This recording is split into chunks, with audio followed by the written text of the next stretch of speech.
Hi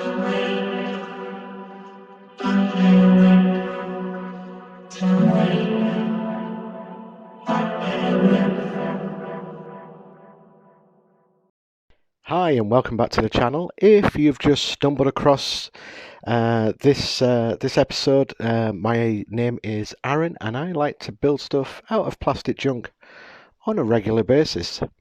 Now, before we go any further, yes, these are animals that I'm cutting up. All will be explained shortly. My regular viewers would remember last year I did a spaceship nightlight for a friend of mine, and this is going to be nightlights again, only with animals and spaceships. Look, it's for a 10-year-old. How could I refuse? I'm not that bad. So I was given these two plastic animals, which as you can see I'm cutting apart and I'm going to glue together, so one half is the other half and the other half is the first half. Yeah, let's start scratching that build, everybody.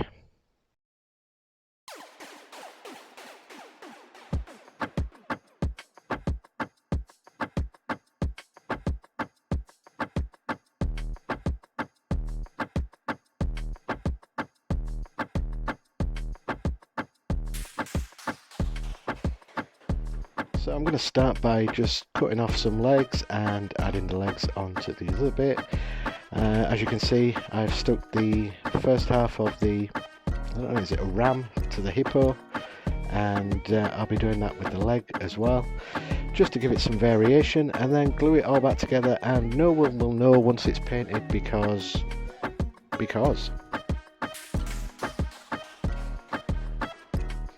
At the moment I'm just cutting things up, just seeing what looks good, what sticks, that sort of stuff, and then I'll just gradually start gluing it all together before I start enhancing the plastic animals. This is a Halloween episode as it is, so I'm allowed to do this.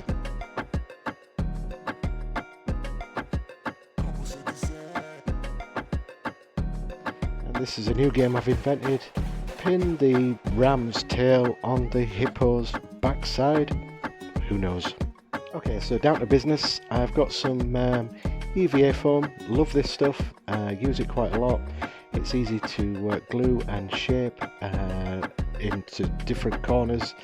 And what I'm doing, I'm just using a hole punch, and not a hole punch. It's a punchy thing. Somebody will tell me in the comments, probably bots to beasts. So anyway, I'm just making these so it looks like rivets in the EVA foam, and then I'm just sticking them on so you can't see the joins of the hippo and the ram. As you can see, I've just cut thinner strips of the EVA foam just to make it look like stitches, so it's kind of spooky-ish. And I'm currently going to drill some holes in the ram hippo's backside for screws. I think the look I was going for is sort of like a Frankenstein scary monster sort of alien thing. Hence the two pictures at the start, which was of a flying saucer zapping up a cow, and the I Want to Believe poster from the classic TV show X-Files. I used those two posters as inspiration for this build. So what I'm going to do, just going to make them both look like Frankenstein, like they've been experimented on, and at the end you'll see that they're being zapped down by these spaceships back on Earth. Here I'm just using sticky beads on the stitching just to give it some texture.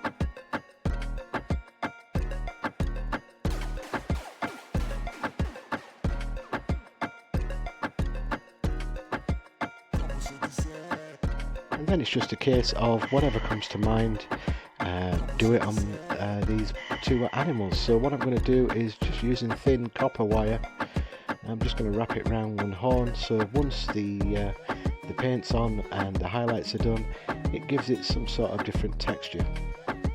This is one of those hair bendy things that keeps the hair up. I'm just going to use that as piping, so it looks like there's piping being stuck into the body from one part to the other. And to get a good bond, I'm using super glue, then I'm using some baking powder, and then the activator, just to make sure everything is welded and bonded together. I've no idea, but I wanted this ram to have a pipe coming out of one of its eyes, so just drilled out the eye, and that is clothes wire for hanging up clothes, for drying clothes outside, and it's coated with plastic, and it's fantastic to stick to most things easy and quickly, so that's why I use that a lot in some of my builds. And then now I'm just using some more of that thin copper wire and just wrapping it around some of these screws. Look, it'll come out once it's painted. The highlights will show the copper off. Well, I hope it will anyway.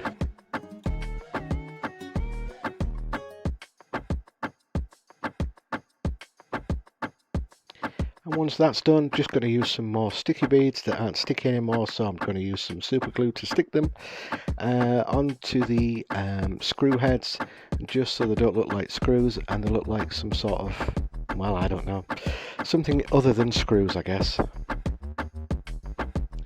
And while you're just watching this, I just want to say thank you very much for if you're a subscriber, for subscribing to the channel. If you're a non-subscriber, which there's still around about 49% of people that watch the channel are non-subscribers, which is baffling because I don't know why it's free to subscribe. So if you're not a subscriber, think about subscribing, helping the channel out, and it'll make me very giddy. Thank you.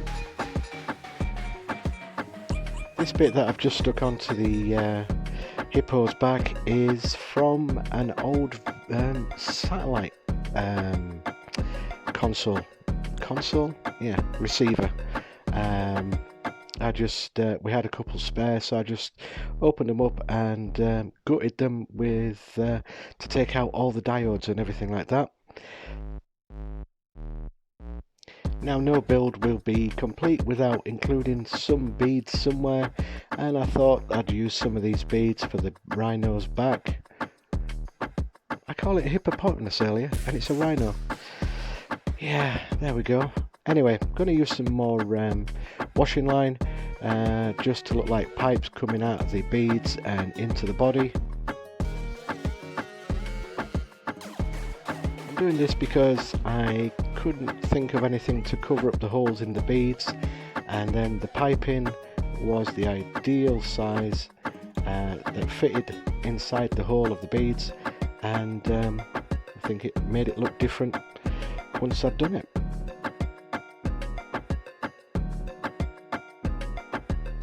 So I'm just going to try and cover up any remaining bits of gaps that you can see between the joins of the two animals. Then just going to keep adding the greeblies until I kind of think I can't put any more greeblies on. So this is a chain. Don't know why I wanted to put the chain there. I just liked the way it looked. Adding more beads, and then once all that's done, I think it's on to building the nightlight stands.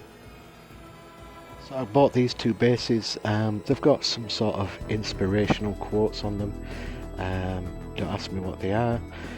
Just using the other side, smearing it with tacky glue, and then just going to use some scenic gravel.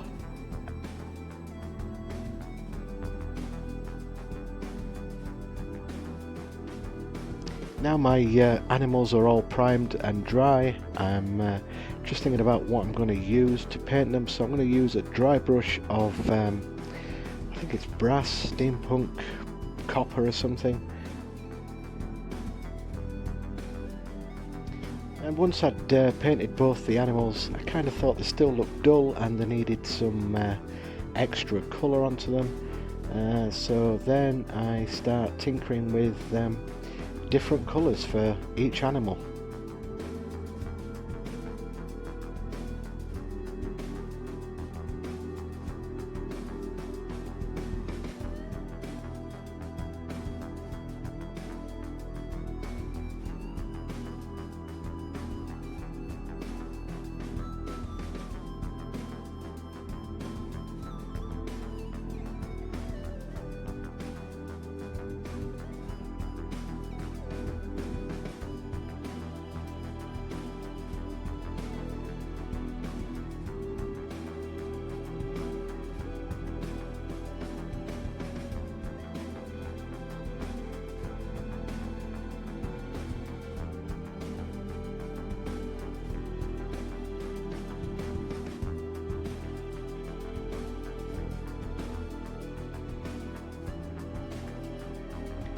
Decided a blue for the rhino, and I'm just going to go over the plates, just sort of like give it that chipping sort of look.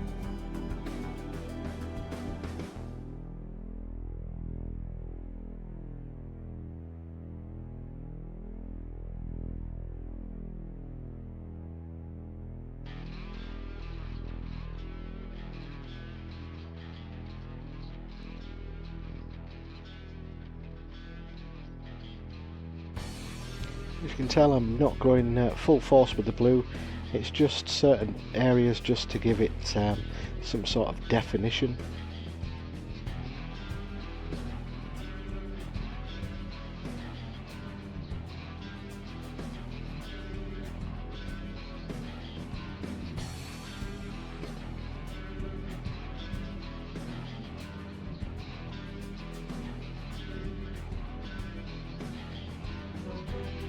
And I think I did just enough of the blue on the rhino, hippo, whichever we want to call him, before moving on to the ram.